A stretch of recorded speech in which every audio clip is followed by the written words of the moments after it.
Información sobre inteligencia artificial utilizada para perseguir inmigrantes.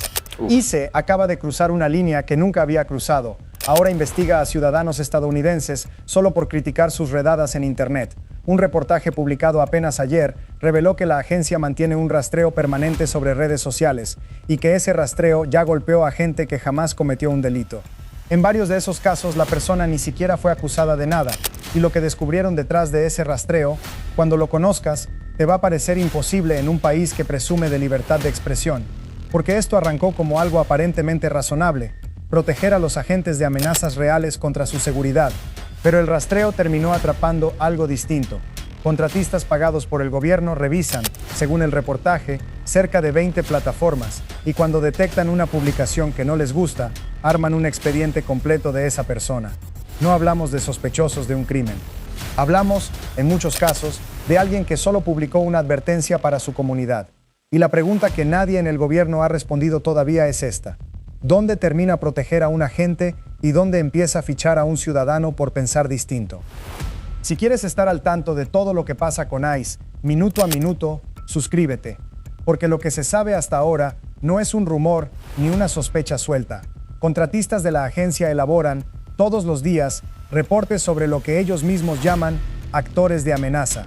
Y esos reportes no se quedan en una publicación aislada, arman un expediente completo: nombre, dirección, fecha de nacimiento, lugar de trabajo, datos del vehículo, número de seguro social cuando logran conseguirlo y antecedentes penales si los hay.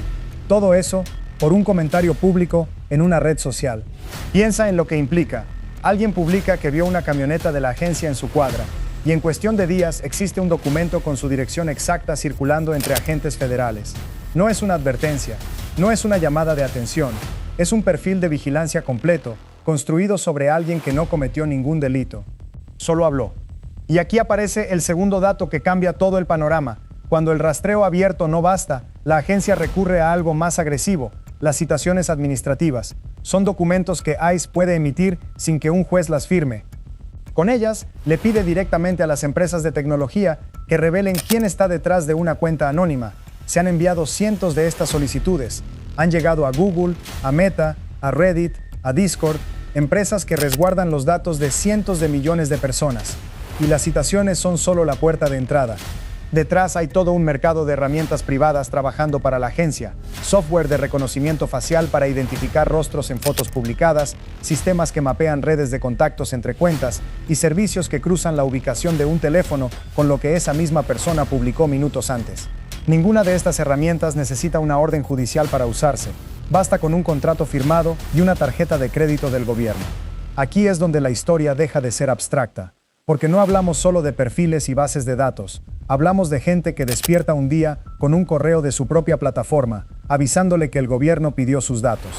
Y lo más inquietante es lo que encontraron los periodistas al revisar estos expedientes uno por uno. En un número importante de casos, la persona investigada nunca fue acusada de nada, ni una denuncia formal, ni un cargo, ni un proceso abierto, solo el perfil, guardado, con su nombre y su dirección. Piensa en lo que eso significa para el sistema de justicia tal como lo conoces. Normalmente, el orden es: primero hay una sospecha razonable, después una investigación y solo si hay evidencia suficiente, un cargo formal. Aquí el orden se invierte. Primero se construye el expediente completo, con datos personales y ubicación exacta, y la decisión de si eso justificaba algo llega después, si es que llega. La vigilancia ya no espera a que exista un delito, se adelanta, por si acaso. La agencia sostiene que todo responde a un aumento real de amenazas contra su personal. Pero al revisar los documentos que ella misma usó para justificar el contrato con estos rastreadores, la evidencia que citan no sostiene esa versión. Lo que sí queda documentado, con claridad, es un aumento de publicaciones críticas en redes abiertas. Eso no es lo mismo que una amenaza. Y ahí sigue sin resolverse la contradicción central. Una cosa es proteger a alguien de un peligro concreto, y otra muy distinta es fichar a cualquiera que hable mal de la institución. Y no es solo lo que pasa puertas adentro de las oficinas de la agencia. Ha trascendido que en operativos en Minneapolis se instruyó al personal en el terreno para capturar imágenes, placas de vehículos e información general sobre hoteles, manifestantes y cualquier persona presente en la zona, con la orden explícita de reunirlo todo en un solo archivo. No se trata de investigar un delito puntual, se trata de documentar, de forma sistemática, a cualquiera que esté cerca cuando la agencia actúa, sin importar si esa persona hizo algo o simplemente estaba ahí, mirando. Y esto no nació de la nada hace unos días. Ya circulaban documentos internos, meses atrás, en los que la propia agencia pedía contratistas para monitorear publicaciones negativas sobre su trabajo. En ese momento, muchos lo leyeron como una exageración burocrática, un contrato más entre miles. Hoy, con el rastreo ya funcionando a toda máquina, queda claro que no era una exageración, era el borrador de exactamente lo que está pasando ahora. La cifra por sí sola ya inquieta, pero lo que la vuelve real es pensar en quién está al otro lado de cada expediente. No es un dato abstracto en una hoja de cálculo del gobierno, es un vecino que compartió una alerta en un grupo de Facebook, un repartidor que grabó a una patrulla estacionada frente a una escuela, una madre que avisó por WhatsApp que había agentes cerca de la parada del autobús. Cada uno de ellos, sin saberlo, pudo haber activado el mismo mecanismo, y ese mecanismo no distingue entre una amenaza real y una simple advertencia vecinal. Gracias por seguir con nosotros, porque lo que viene ahora es un caso real, con nombre y con consecuencias, y cambia todo lo que acabas de escuchar. Uno de los expedientes que salió a la luz empieza con algo casi trivial. Un hombre en Estados Unidos compartió una publicación en la que identificaba a un agente usando exclusivamente información que ya era pública. No filtró nada privado, no inventó nada, solo conectó datos que cualquiera podía encontrar. Poco después, recibió un aviso de Meta. El gobierno había emitido una citación para que la plataforma revelara su identidad completa. La razón oficial fue que su publicación constituía una exposición indebida del agente. El problema es que, según lo documentado, no había nada privado en lo que él publicó. El hombre no se quedó callado. Acudió a un tribunal federal para bloquear la citación, alegando represalia por ejercer su libertad de expresión. Y la agencia, en lugar de defenderla ante un juez, la retiró. Podría sonar a final feliz, no lo es. Nathan Wessler, abogado de la ACLU, lo dijo sin rodeos: que el gobierno haya retirado una citación después de ser confrontado no borra el mensaje que ya mandó a todos los demás. El mensaje es este: publica sobre la agencia y puede que un día tu plataforma te avise que el gobierno pidió saber quién eres. Y la mayoría de la gente, a diferencia de este hombre, no tiene los recursos ni el tiempo para ir a un tribunal a defenderse. Piénsalo un momento. Si retiran la citación solo cuando alguien tiene los medios para pelear en un tribunal federal, ¿qué pasa con todos los que no los tienen? ¿Cuántas de esas citaciones nunca llegan a un juez, nunca se cuestionan y simplemente se cumplen en silencio?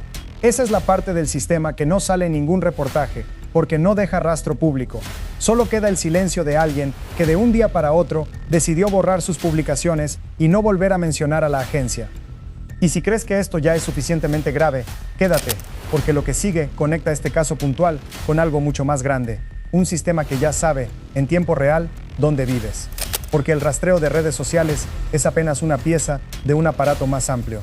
Otro reportaje, publicado meses antes, documentó que el gobierno está gastando cientos de millones de dólares en herramientas que dan a los agentes acceso directo a domicilios, lugares de trabajo, cuentas de redes sociales, información de vehículos e historial de vuelos de más de 300 millones de personas, entre ellas ciudadanos. Contratistas privados, entre ellos una firma especializada en datos y otra consultora internacional, son quienes ordenan y empaquetan toda esa información para que cualquier agente, en cualquier punto del país, pueda consultarla con solo escribir un nombre.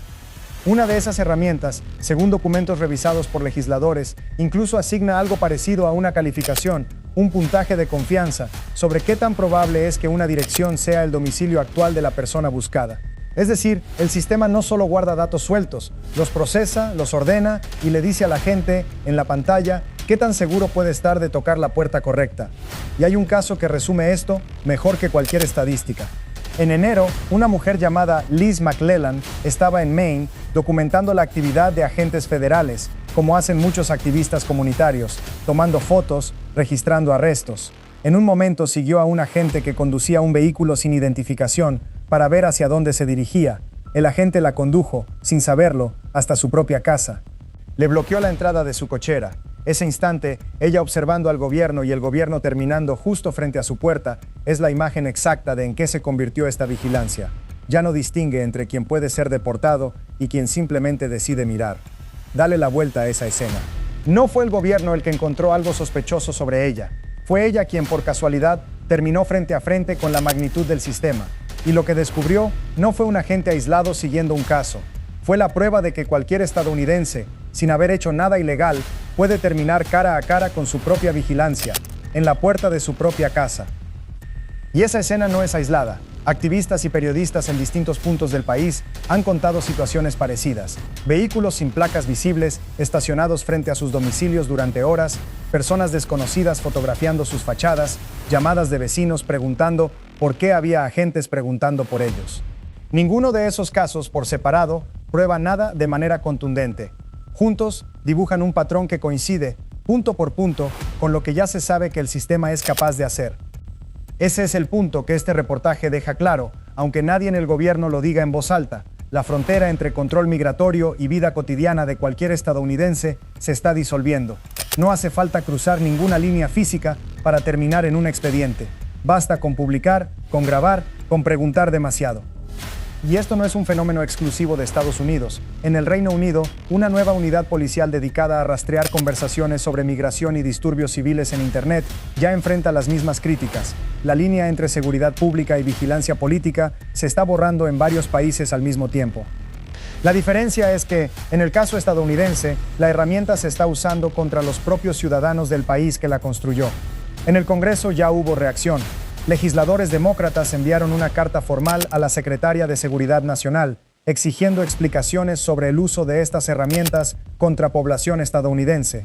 En la carta acusan al gobierno de etiquetar a personas como amenazas sin evidencia real y de usar después esa etiqueta como excusa para vigilarlas todavía más. Es, literalmente, un círculo que se retroalimenta. Te vigilan porque te consideran sospechoso y te consideran sospechoso porque te vigilan. La ACLU lleva meses pidiendo que cualquier vigilancia digital cumpla con los mismos estándares que un cateo físico, una orden judicial, no una citación que la propia agencia firma y ejecuta sin que nadie más la revise. Hasta ahora, esa exigencia no ha cambiado nada en la práctica. Las citaciones siguen saliendo, los perfiles se siguen construyendo, y las plataformas, atrapadas entre proteger a sus usuarios y cumplir con el gobierno, siguen reenviando esos avisos a gente común que un día cualquiera no hizo más que decir lo que pensaba.